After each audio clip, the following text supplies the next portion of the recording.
Hello students, मेरा नाम समीर कश्मीरी है और आप लोग मुझे एसके सर बुला सकते हैं। आज जो हम पढ़ने जा रहे हैं उसका नाम है चांदनी रात, कवि मैथिली शरण गुप्त। परिचय। जन्म 3 अगस्त 1886, चिरगांव, झांसी, उत्तर प्रदेश। मृत्यु 12 दिसंबर 1964। मैथिली शरण गुप्त जी खड़ी बोली के महत्वपूर्ण कवि हैं। आपकी रचनाएं मानवीय संवेदनाओं, विशेषता नारी के प्रति करुणा की भावना से उत्प्रोत है। खंड काव्य, इसमें मानव जीवन की किसी एक ही घटना की प्रधानता होती है।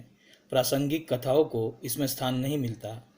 प्रस्तुत अंश पंचवटी खंड काव्य से लिया गया है।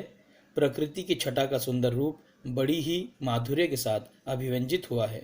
चांदनी रात का मनोहरी वर्णन सुंदर शब्दों से चित्रित किया है। तो आइए शुरू करते हैं।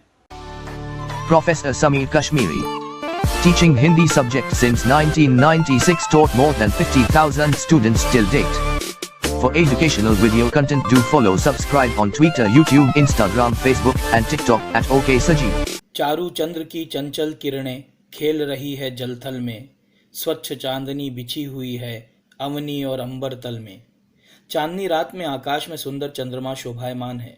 उसकी चंचल किरणें झिलमिल झिलमिल करती हुई अटखेलियां कर रही है। ऐसा लगता है जैसे वे जल और जमीन के साथ खेल रही हो। चंद्रमा का निर्मल प्रकाश पृथ्वी पर और समूचे नभमंडल में फैला हुआ है और वह उन्हें प्रकाशित कर रहा है। पुलक प्रकट करती है धरती हरित तृणों की नोकों से, मानो झूम रहे हैं तरु भी मंद पवन के झोंकों से। इस अवसर पर पृथ्वी अत्यंत प्रसन्न है। वह अपनी यह प्रसन्नता पृथ्वी पर उगी हुई हरी हरी घास की नोकों से प्रकट कर रही है। मंद मंद हवा के झोंकों से पेड़ पौधे भी झूम रहे हैं और ऐसा लगता है जैसे वे भी अपनी खुशी प्रकट कर रहे हैं। क्या ही स्वच्छ चांदनी है यह, है क्या ही निस्तब्ध निशा, है स्वच्छंद सुमंद गंध वह, निरानंद है कौन दिशा। कवि चंद्रमा के स्वच्छ प्रकाश में निखरी हुई रात्रि का वर्णन करते हुए कहते हैं कि यह चांदनी गजब की निर्मल है और ये रात कितनी शांत है। कहीं किसी और कोई स्वर नहीं है। सर्वत्र मुक्त रूप से मंद मंद सुगंध व्याप्त है। कोई भी दिशा ऐसी नहीं है जिस ओर आनंद का माहौल न हो, अर्थात सर्वत्र आनंद ही आनंद है। बंद नहीं अब भी चलते हैं नियति नटी के कार्यकलाप, पर कितने एकांत भाव से, कितने शांत और चुपचाप। कवि कहते हैं कि कोई भी गतिविधि बंद नहीं है। रात्रि रूपी नटी के सारे कार्यकलाप अब भी पहले जैसे चल रहे हैं। विशेषता यह है कि सब कुछ बहुत ही शांत ढंग से और एकांत भाव से चुपचाप हो रहा है। कहीं कोई कोलाहल नहीं है बिखेर देती वसुंधरा मोती सबके सोने पर, रवि बटोर लेता है उनको सदा सवेरा होने पर। कवि चांद तारों की तुलना मोतियों से करते हुए कहते हैं कि जब सब लोग सो जाते हैं तो पृथ्वी आकाश में चांद तारों के रूप में मोती बिखेर देती है।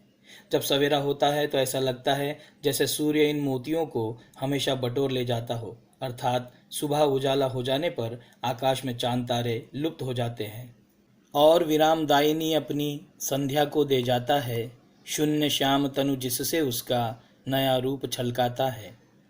कवि कहते हैं कि सुबह होने पर बटोरे हुए ये चांद तारे रूपी मोती को सूर्य उसे विश्राम देने वाली संध्या को सौंप जाता है, अर्थात शाम होने के बाद चांद तारे आकाश में फिर चमकने लगते हैं और वे मोतियों का आभास कराने लगते हैं।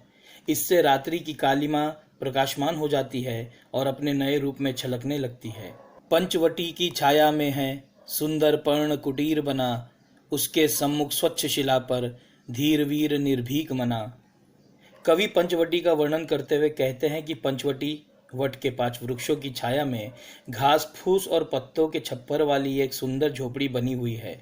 उसके सामने एक साफ सुथरी शिला है। उस शिला पर एक दृढ़ मन वाला और निडर योद्धा विराजमान है। जाग रहा यह कौन धरनुर, जबकि भुवन भर सोता है, भोगी कुसुमा युद्ध योगी सा बना दृष्टिगत होता है। कवि कहते हैं कि इस समय संसार के सारे लोग सो रहे हैं, पर यह धनुषधारी कौन है जो रात्रि में इस समय जाग रहा है। वे कहते हैं कि यह कामदेव सा भोगी गृहस्थ कोई सन्यासी जैसा बना हुआ सा दिखाई देता है। अगली बार फिर किसी कविता, पाठ या कहानी को लेकर आपके समक्ष उपस्थित होऊंगा। आपसे निवेदन है, जाने से पहले चैनल को सब्सक्राइब और फॉलो करना ना भूलें। धन्यवाद।